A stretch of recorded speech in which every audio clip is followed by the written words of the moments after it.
I'm Thelma Wade, 26 years old, and last week my world turned upside down at a family dinner. My whole life I've been the invisible one, the one my parents barely noticed next to my sister, the dazzling streamer who could do no wrong.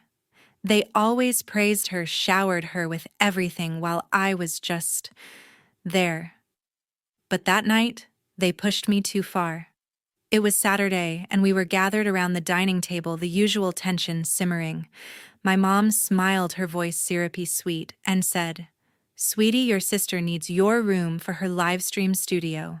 It's time to give it up." I froze, fork in hand, my childhood sanctuary, my one safe space slipping away. Before I could respond, my dad slammed his hand on the table, his face red. "Agree or get out of this house," he roared. The room went dead silent. My sister smirked, leaning back like she'd already won. My younger brother shifted uncomfortably, avoiding my eyes. I could have argued.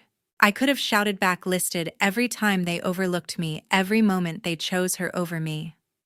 But instead, I smiled, a slow, deliberate smile that made my mom's eyes narrow and my dad's jaw tighten. They didn't know what was coming. They thought they could push me around like always. But I had something up my sleeve, something that would flip their world upside down, and it was only a matter of time before they found out. If it were you in that situation, what would you do? Stay silent, fight back, or smile like I did? Comment your answer below. I want to know which path you would choose. Growing up in Richmond, I was always in my sister's shadow. Our family lived in a 2-story house in a middle-class neighborhood, the kind of place where everyone knew each other's business. My sister Tonya was the star of the show. She craved attention, always posing for photos, practicing her smiles in the mirror, and dreaming of fame. My dad, a retail manager with a knack for indulging her, and my mom, a bank employee who doted on her every whim, made sure Tonya got whatever she wanted. New dresses for talent shows, dance lessons, even a spotlight for her bedroom performances.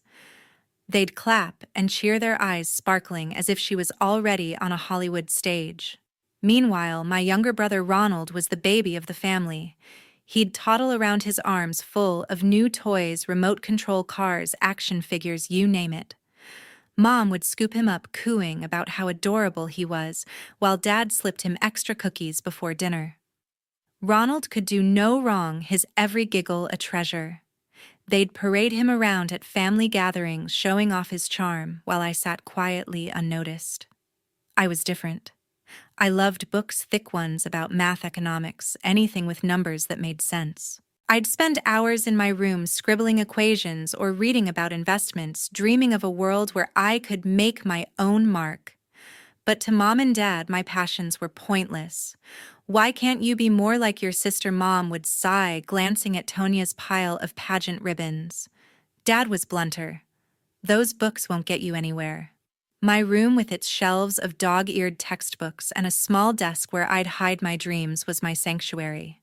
It was the one place I felt safe, where I could be myself without their judgment. But even that wasn't sacred. When I was 13, I started working weekends at a local grocery store, bagging groceries for a few bucks an hour. I saved every penny, stashing it in a tin box under my bed, hoping to buy a computer to learn more about finance. By 15, I had nearly $500, hard-earned, every cent mine. One day, Tonya came home raving about a talent show that required a fancy video entry. The entry fee was steep, and she needed a new camera to stand out. Without a word to me, Mom and Dad raided my tin box. They took every dollar I'd saved to buy Tonya a sleek camcorder complete with a tripod. "It's for your sister's future," Dad said, not even looking at me. Tonya beamed, already filming herself twirling in the living room while I stood there, my chest tight, my dreams gutted. I didn't cry. I didn't scream. I went back to my room, shut the door, and opened another book. That moment lit a fire in me. I wasn't going to beg for their approval or compete for their attention. I'd prove myself in my own way, on my own terms. Every time they praised Tonya's latest performance or handed Ronald another toy, I buried myself deeper in my studies. Math became my escape numbers, my rebellion. I aced every test, stayed late at the library, and taught myself things my teachers couldn't. My room was my fortress where I built my plans to rise above their expectations. Tanya kept chasing the spotlight. She'd drag mom and dad to every talent show, every school play, soaking up their cheers. Ronald, still little, would tag along, his pockets stuffed with candy they'd bought to keep him happy. I'd watch from the sidelines, my nose in a book, ignored. Once at a family barbecue, a neighbor asked what I wanted to be when I grew up. Before I could answer, Mom laughed and said, "Oh, she's just into her boring numbers." Tonya snickered, tossing her hair while Dad changed the subject to her latest audition. I bit my lip and walked away, vowing to show them one day. My room held my secrets notebooks filled with investment ideas, library books on finance, and a quiet determination that grew stronger every time they overlooked me. I wasn't flashy like Tonya or coddled like Ronald, but I had something they didn't focus. I knew I'd find a way out of their shadow, not by leaving the house, but by building something they couldn't ignore. And I'd do it right here in Richmond, in the room they thought meant nothing. After high school, I started building my dream right here in Richmond. While Tonya chased the spotlight, I turned to something they'd never understand: numbers. I'd always loved how they fit together, how they told stories no one else could see. So I dove in, determined to carve my own path without leaving the house I'd grown up in. I spent late nights in my room poring over library books on finance and free online courses I found on investment strategies. My desk became a battleground covered in notes on stocks, budgeting, and wealth management. I wasn't just studying, I was obsessed. When my mom walked by and saw me scribbling equations, she'd roll her eyes. "Still playing with your numbers?" she'd say, her tone dripping with pity. My dad was worse, muttering about how I'd never make it with my head buried in books. They thought Tonya's auditions and Ronald's charm were the future. I was just wasting time. But I wasn't. I applied for every scholarship I could find, staying up until dawn to perfect my essays. My hard work paid off when I landed a full ride to a local college in Richmond. I studied finance, acing every course while working weekends at a small financial firm downtown. The job wasn't glamorous, filing papers, crunching numbers for clients, but it taught me how real people managed their money. I listened to their dreams, their fears, and I learned how to turn numbers into solutions. By my sophomore year, I was giving informal advice to coworkers, helping them budget or invest small sums. They'd thank me, amazed at the results, while my family had no clue. After college, I didn't stop. I saw a gap in Richmond. People needed personal finance advice, not just corporate banking. So I started my own consulting business right from my childhood bedroom. I built a website on a secondhand laptop, using every trick I'd learned to make it look professional. My first clients were neighbors, small business owners, and retirees who wanted to stretch their savings.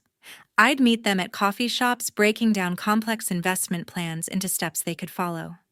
Word spread, and soon I had a steady stream of clients, from teachers to shopkeepers, all trusting me to grow their money. Within 3 years, my business was pulling in millions in revenue. I'd crafted a brand that stood for trust and results, helping hundreds of clients build wealth. But you'd never know it looking at me. I wore the same simple clothes, drove a used car, and kept living in my parents' house, in that same room with my old desk and shelves of books. I didn't need to flash my success. I knew what I'd built. My bank account grew, but I saved every dollar, planning for something bigger, something my family couldn't imagine.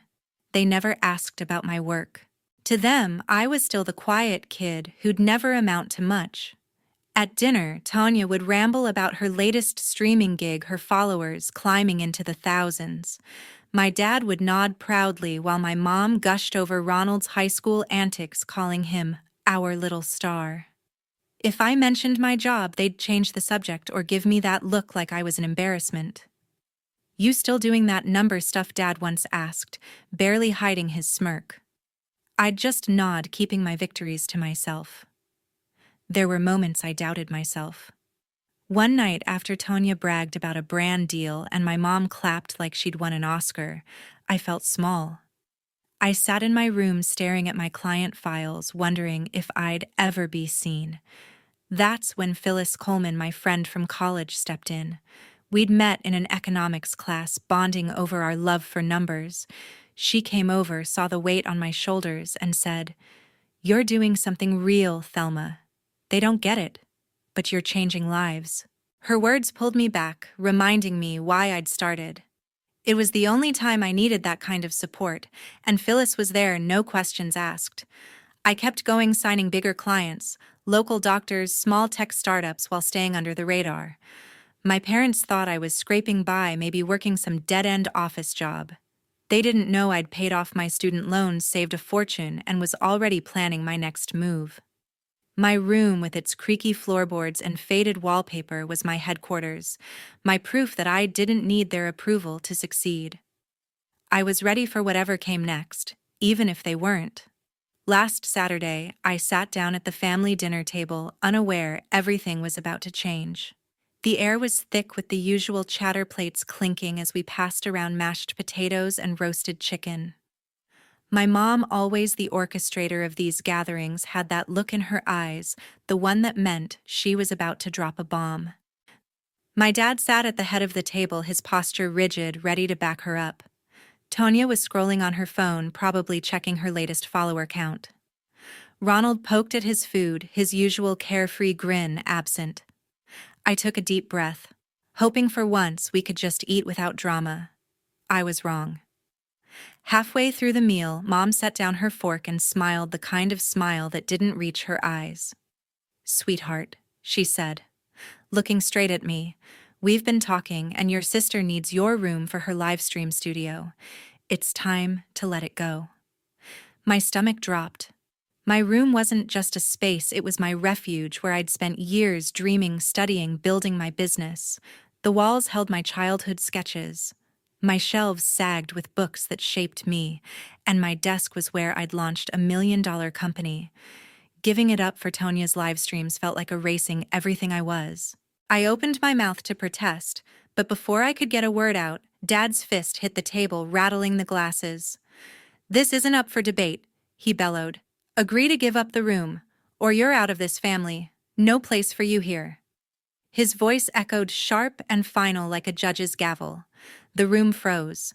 Ronald's fork stopped midair, his eyes darting between us. Tonya leaned back, a smug grin spreading across her face like she'd just won a prize. "Come on," she said, her tone dripping with mockery. "Your boring finance job doesn't need a whole room. What, you need space to shuffle papers? It's not like you're making real money."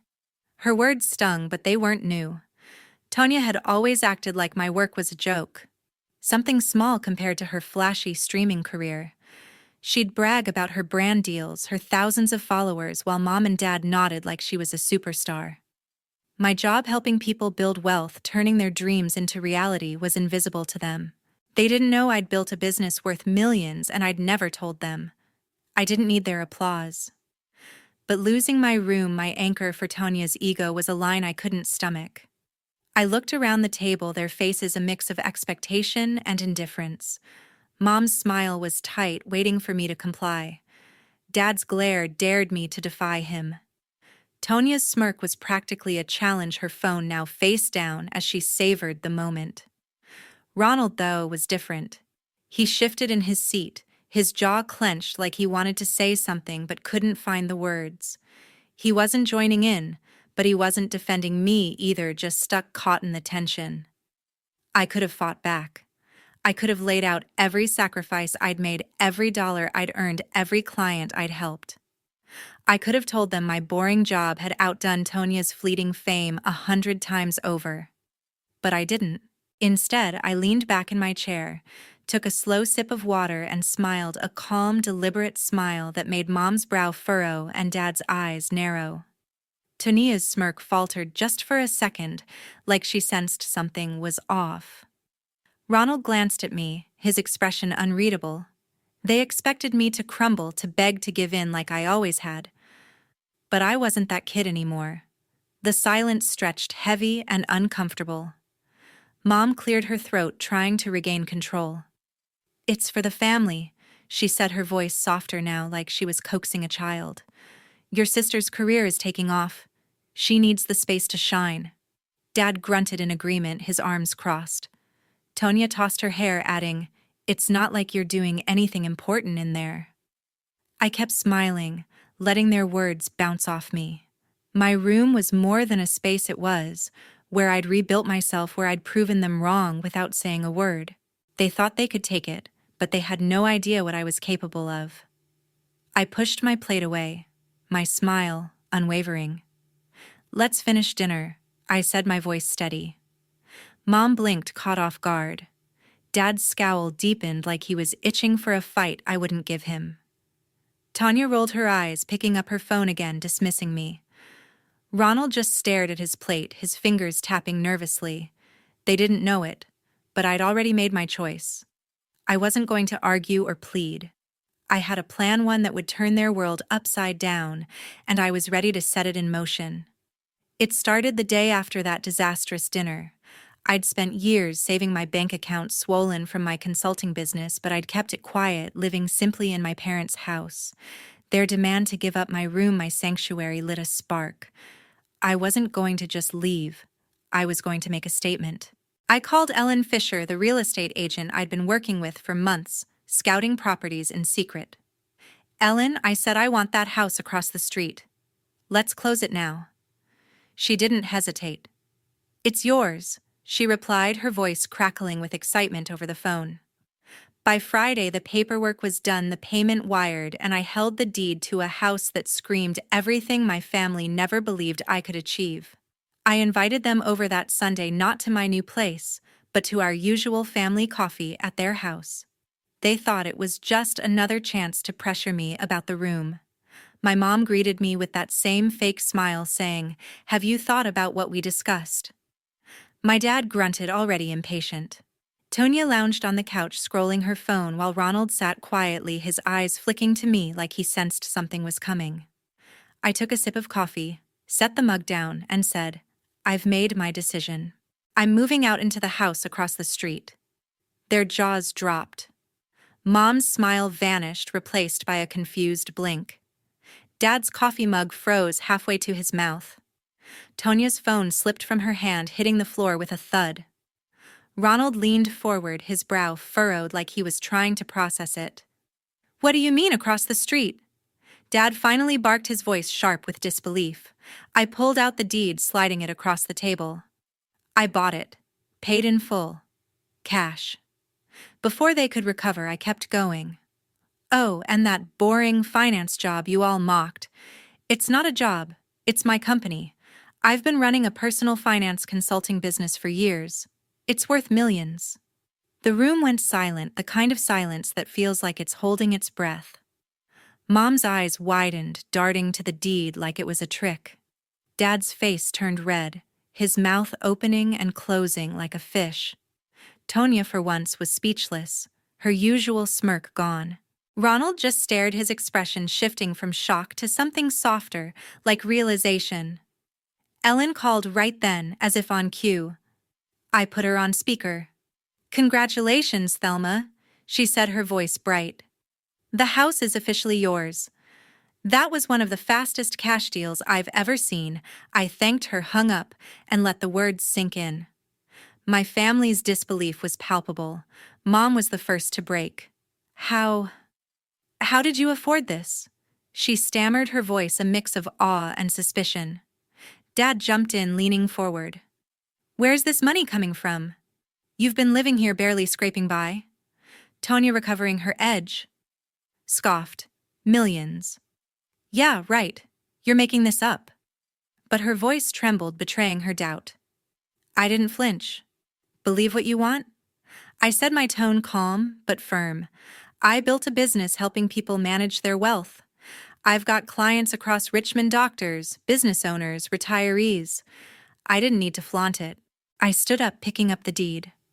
"I'm moving out, but I'm not going far. You'll see me every day right across the street." That's when they started scrambling. Mom's tone shifted, suddenly sweet. "Honey, we didn't mean to push you out." Let's talk about this. Maybe we can work something out. Dad nodded, his gruffness gone. Yeah, you don't need to leave. We're family. Tonya, ever the opportunist, chimed in. So how much are you making? Maybe I could use some of that for my channel. Her eyes gleamed, already calculating. Ronald stayed quiet, but I caught him looking at me differently, like he was seeing me for the first time. There was a flicker of guilt in his eyes, like he was starting to question the way they'd always treated me. I shook my head, stepping back. This isn't about you, I told them. I'm done being invisible. I'm moving into my house and I'm not here to bankroll anyone. Mom's face fell, Dad's jaw tightened, and Tonya's eyes narrowed like she was already plotting. Ronald, though, gave a small nod like he understood. I walked out, leaving them in their stunned silence, and crossed the street to my new home. Boxes were already packed, my books, my desk, my life ready to leave their house behind. A few weeks later, I looked across at my parents' house, watching it all fall apart. From my front porch, I could see the cracks forming not in the walls, but in their world. I'd settled into my new home, the one I'd bought outright, and every morning I stepped outside, waved, and went about my day. That simple gesture, a casual flick of my hand, seemed to haunt them, a quiet reminder of the years they'd dismissed me. It started with Tonya. Her streaming career, once her golden ticket, collapsed under the weight of her own choices. She'd gotten hooked on online gambling, lured by flashy betting apps promising quick wins. At first, she hid it, posting her usual glamorous videos to keep up appearances. But the debts piled up, hundreds of thousands of dollars more than her sponsorships could cover. Then came the scandal. A rival streamer exposed her gambling habit, leaking screenshots of her bets and debts. The internet turned on her overnight. Her followers dropped, sponsors pulled out, and her carefully curated image shattered. She'd sit on my parents' porch staring at her phone, her face pale like she was watching her dreams vanish in real time. My parents, desperate to save their star, stepped in. My dad, always quick to fix Tonya's messes, and my mom, unable to let go of her pride in her, made a drastic move. They put their house, the one I'd grown up in, on the market. It sold fast, but not for enough. They scraped together every penny to pay off Tonya's creditors, leaving them with just enough to rent a cramped apartment on the outskirts of Richmond. I'd drive by sometimes, seeing their old home empty, a sold sign staked in the yard. They'd traded their stability for Tonya's mistakes, and now they were starting over in a place that barely fit their furniture. Ronald was different. He'd always been the baby spoiled with toys and attention, but something shifted after I revealed my success. One evening, he showed up at my doorstep, his usual cocky grin gone. "I'm sorry," he said, his voice low, almost breaking. "I never realized how unfair we were to you." He admitted he'd been blind to the way Mom and Dad favored Tonya, how they'd ignored my achievements. It hit him hard, seeing their house sold, Tonya's career in ruins, and me standing tall across the street. He said he was done with the reckless spending, the designer clothes, the parties. "I'm enrolling in community college," he told me, his eyes steady. "I want to study engineering, make something of myself." I nodded, not forgiving him outright, but respecting the change. He walked away, shoulders squared, like he was finally ready to grow up. Every morning, I'd step onto my porch, coffee in hand, and wave at my parents' old house. Even after they moved, I kept the habit, a quiet jab at the years they'd pushed me aside. Sometimes I'd see Tonya visiting their new apartment, her head down, no longer the radiant influencer she'd been. Mom and Dad would call, leaving voicemails about catching up or family unity, but I kept my distance. Their sudden interest felt hollow, tied to my bank account, rather than any real regret. I wasn't cruel. I answered their calls, kept things civil, but I wasn't their ATM. They'd made their choices, and now they were living with them. Meanwhile, I was settling into my new life. Phyllis came over to help me throw a housewarming party. She wasn't there to prop me up emotionally this time, just to help with logistics, picking out decorations and organizing the guest list. We invited my clients' neighbors and a few old classmates, filling my new home with laughter and music. Phyllis buzzed around, setting up tables and joking about my fancy taste in wine. "You're really living the dream now," she said, grinning as she arranged a tray of appetizers. The party was a celebration not just of the house, but of everything I'd built on my own terms. As the weeks passed, I watched my family unravel from afar. Tonia took a job at a local mall, her streaming days over her confidence replaced by a quiet resignation.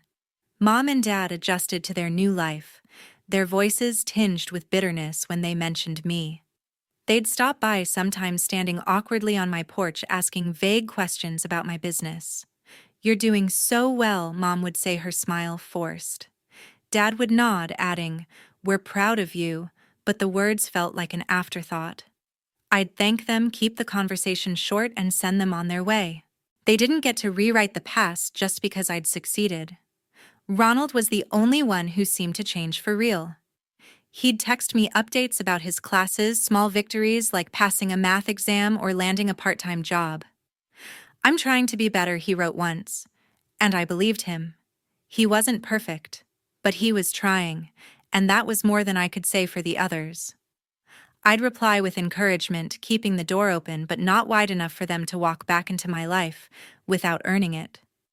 From my porch, I'd look at their old house now occupied by a new family and feel a strange mix of peace and resolve.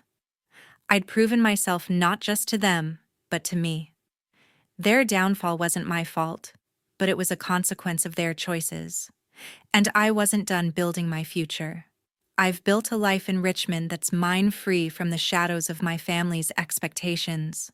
I made a choice to help Ronald wiring money for his college tuition after he showed real effort to change. He texts me updates, grateful, and I'm glad to see him grow, but I've drawn a firm line with Tonia, my dad, and my mom.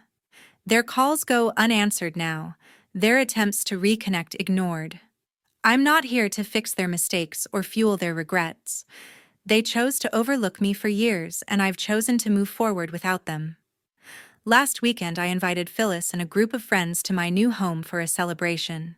The living room buzzed with chatter, the kitchen filled with the smell of homemade food and laughter. Phyllis, always the life of the party, raised a glass and toasted to my journey. To Thelma, who built this from nothing, she cheered, and my friends clapped their support, a stark contrast to the family I'd left behind. We danced, shared stories, and planned for the future, my house no longer just a building, but a symbol of my independence. Looking back, I've learned that self-reliance is my greatest strength. My family's favoritism toward Tonia led to their financial ruin and social fallout, a harsh lesson in the cost of bias. I realized my worth doesn't depend on their approval. It comes from the work I've done, the lives I've changed, and the home I've built. You don't need a family's validation to shine. You need your own resolve. Thank you for listening to my story. If you've ever felt overlooked or underestimated, I hope this inspires you to keep pushing forward. Share your own experiences in the comments. I'd love to hear how you've overcome being ignored. Your story matters just like mine. Subscribe and let's keep this conversation going.